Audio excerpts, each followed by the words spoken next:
नोएडा के twin tower को 28 अगस्त को दोपहर 2:30 बजे गिराया जाना है, लेकिन जो सबसे बड़ा कंसर्न है यहाँ की अगल बगल की सोसाइटी का, वो है धूल को लेकर के। धूल पर जो है, जैसा कि यहाँ के निवासी है वो बता रहे हैं कि जितनी बात होनी चाहिए उतनी बात नहीं हो रही है, क्योंकि जब 100 मीटर से ज्यादा की ऊंची बिल्डिंग गिरेंगी, जमींदोज होंगी, तो धूल इतनी ज्यादा पैदा होंगी कि उसका कोई हिसाब जो है वो किसी प्रबंधन की तरफ से नहीं दिया जा रहा है।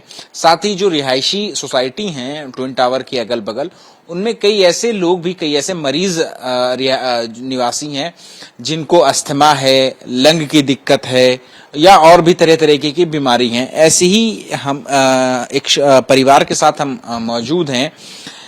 इनके लंग में इंजरी हुई है अभी से कुछ दिन पहले, हफ्ता भर पहले, और ये बाकायदा एक हफ्ता इन्होंने अस्पताल में बिता करके आए हैं।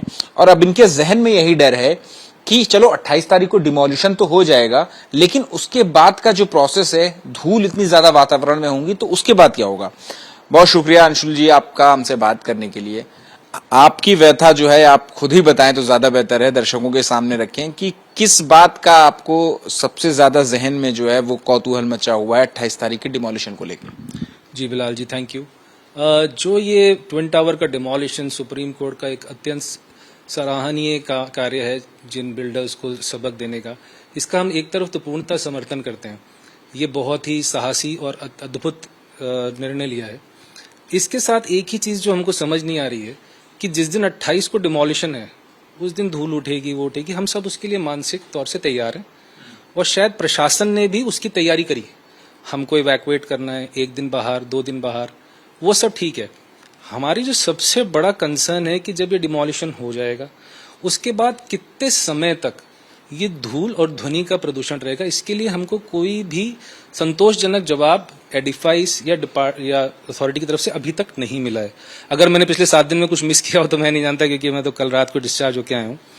जहां तक मेरी पर्सनल परेशानी का सवाल है, एक इंजरी हुई थी लंग में जिसकी वजह से 7 दिन तक हॉस्पिटल में था।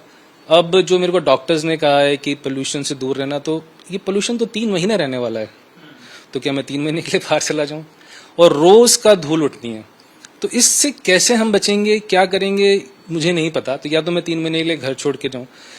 बहुत सराहनीय कदम है, लेकिन जो यहाँ के हमारे निवासी हैं उनकी, या हमारे और भी लोग हैं, उनकी कैसे अथॉरिटी या और लोग या एडिफाइस या सुपरटेक, उनकी बेसिक सेहत जो कि सबसे बड़ी चीज है, उसका कैसे ध्यान रखा जा सकता है, ये दिमाग में कंसर्न है। और सिर्फ ऐसा, और भी बाकी जो आपकी दूसरी सोसाइटी है, एटीएस हो गई या आपकी सोसाइटी हो गई, कई सारे ऐसे लोग हैं जो कि बेड रिडन हैं, जो बेड पर हैं, एस्थमा है उनको, या लंग की प्रॉब्लम है, या डायबिटीज और कैंसर की प्रॉब्लम है। तो उसको लेकर के क्या आप डिमांड आपने करते हैं या मांग करते हैं, या कोई सोल्यूशन जो है ऐसा जो दिमाग में आपके आता हो कि ये होना चाहिए? देखिए, मैं पर्यावरण प्रेमी हूँ, लेकिन मैं ज्यादा समझता नहीं क्या कर सकते हैं टेक्निकली। जहां तक मुझे लगता है एटलीस्ट 2-3 काम जो अथॉरिटी कर सकती है या सरकार कर सकती है, वो ये है कि ये जो स्मोक गन्स है, जो भी ये धूल को कंटेन करने के लिए सिर्फ 28 की सोच रहे हैं, 28 का ना सोच के एटलीस्ट तब तक धूल कंटेन करने के लिए वाटर गन से स्मोक गन्स चलाएं जब तक कि यहाँ का सारा मलबा चला नहीं जाता। आप ये मान लीजिए सीमेंट की बारिश होगी उस दिन, यहाँ का सब हरियाली खत्म हो जाने वाली है, कितना ही कवर कर लें आप। और सोचिए जो पेड़ों पे इतना सारा एक इंसान, और जो हम लोग तो फिर भी थोड़े से यंग हैं, लेकिन जो बीमार हैं, जो बुजुर्ग हैं, उन पे कितना गुजरेगा। तो एटलीस्ट, और कान का प्रदूषण के लिए रात बेरात काम नहीं होना चाहिए, समय के साथ काम होना चाहिए। It should also be known to the residents clearly कि भाई इतने समय तक होगा, जिससे कि हम उसको प्लान कर सकें। 30 मीटर तक की, 30 भी नहीं बल्कि 20 मीटर के करीब दूरी पर आपका यहाँ से ट्विन टावर जो है वो है, आपकी बालकनी से जो है वो दिखता है ट्विन टावर। 80,000 टन मलबा जो है वो ऐसा बताया जा रहा है कि वो नीचे जमा होगा। 3 महीने तक साफ करने में लगेंगे। क्या 3 बोल रहे हैं, क्या करेंगे आप? आपके हिसाब से आप क्या करेंगे? मैं कुछ भी, मैं तो मतलब इस वक्त जान नहीं रहा हूँ कि इतनी पोल्यूशन, इतने डस्ट के साथ हम कैसे 3 महीने सरवाइव करेंगे। आई डोंट नो, मतलब कितने दिन में बाहर रह सकता हूँ, हफ्ता, 10 दिन, बट 3 महीने के घर में N95 मास्क लगा के चल सकते हैं? संभव नहीं है साहब। तो रिलोकेट करना या भी संभव नहीं है। ये अंडरलाइन करना है क्योंकि आपके लंग में परेशानी है, आप एक हफ्ता हॉस्पिटल में बिता करके आए। मतलब 5 दिन आईसीयू में थे, तो yes I mean I am not sure क्या करना है। तो अभी आज भी मैं मेरे से पूछे तो सिर्फ मेरे पास 3-4 दिन का प्लान है, ज़्यादा से ज़्यादा हफ्ता बाहर रह लूंगा। उसके बाद ये रोज के लिए कैसे करूंगा, I am not sure. Ma'am आपसे जानना चाहेंगे कि आपके जहन में क्या चल रहा है 28 तारीख को लेकर के? एक डर तो बना ही हुआ है कि पता नहीं क्या होगा, कितने हमारे घर में क्या शीशे हैं, मतलब टूटेंगे, मतलब दीवारों पे कितने क्रैक्स आएंगे, ये सब चीजें तो है ही। और डर तो बना ही हुआ है कि धूल गंदगी सब ये कैसे मैनेज होगा। बट ठीक है, जो है सो है, अभी उससे हमें उभरना ही है। तो आपके हस्बैंड की इंजरी हुई थी लंग की, अस्पताल में वक्त गुजार करके आए। 3 महीने तक बता रहे हैं कि यहाँ पर मलबा जो है वो पड़ा रहेगा और उसको ड्रिलिंग और बाकी काम जो है वो किया जाएगा। तो आपके हिसाब से कितनी परेशानी जो आने वाली है और अब क्या करेंगे आप लोग? परेशानी देखिए, परेशानी तो जो आ गई है वो तो है ही, लेकिन हमें थोड़ा ध्यान रखना पड़ेगा, हमें भी ध्यान रखना पड़ेगा और प्रशासन को भी इन सब चीजों के लिए थोड़ा हम सब साथ देना ही पड़ेगा। तो हमें भी उनका साथ देना है, उनको भी हमारा साथ देना है। तो हमें लगता है कि दोनों अगर मिलके इस चीज से उभरे तो ज्यादा अच्छा है। हस्बैंड की चिंता है क्योंकि तो है, हस्बैंड की चिंता तो है ही कि कैसे होगा, क्योंकि वैसे तो हम यही सोच रहे थे कि थोड़े दिन के लिए चले जाए, बट ये भी टेंशन है कि पता नहीं क्या होगा, घर में कैसा रहेगा। देखते हैं कैसे मैनेज करें।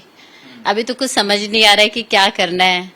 तो डर है या सुकून है इसके जाने से? सुकून तो क्या है, डर ही है। अभी तो फिलहाल डर है कि क्या होगा, इतनी बड़ी बिल्डिंग है, इतनी ऊंची बिल्डिंग है, तो एक डर बना हुआ है। आप अंशुल जी आप बताइए, डर है या ज्यादा सुकून? डर है, और जो ये कह रही थी कि हम निवासी अपनी तरफ से बहुत कुछ करेंगे बचाने के लिए, लेकिन हमारे पास कोई ऐसे रिसोर्सेज नहीं है कि प्रशासन के बिना या इनके बिना हम कर पाए। हम स्मोक गन्स नहीं लगा सकते। डर है। एक सुकून ये है कि एक बहुत सराहनीय कदम लिया गया है, हम उसके साथ हैं, लेकिन एक सेहत तो सबसे बड़ी चीज है, जो सबसे बड़ी इंपॉर्टेंट चीज है। डर तो है। तो देखिए ये है परिवार का कहना, जिनका जो मुखिया है परिवार के, वो बाकायदा लंग इंजरी से पीड़ित थे और आईसीयू में 5 दिन तक एडमिट रहे। अब इनका सबसे बड़ा जो चिंता की बात है इनके लिए यही है कि ट्विन टावर का डेमोलिशन तो 28 तारीख को हो जाएगा, सारी बात जो है वो सिर्फ 28 तारीख को हो रही है। 28 तारीख के बाद जो अगले 3 महीने तक जो धूल और जो प्रदूषण यहाँ इनके घर के आसपास जो रहने वाला है, उसको लेकर के जितनी चर्चा होनी चाहिए थी उतनी चर्चा नहीं हो रही है। और इनके लिए तो और भी ज्यादा खास हो जाता है धूल पर बात करना, प्रदूषण पर बात करना, क्योंकि ये जो लंग की इंजरी है उससे पीड़ित हैं। तो इनके लिए बहुत ज्यादा जरूरी है कि साफ हवा में सांस लेने के ये काबिल हो सकें। सहयोगी अजय तिवारी के साथ अहमद बिलाल, एबीपी न्यूज, नोएडा।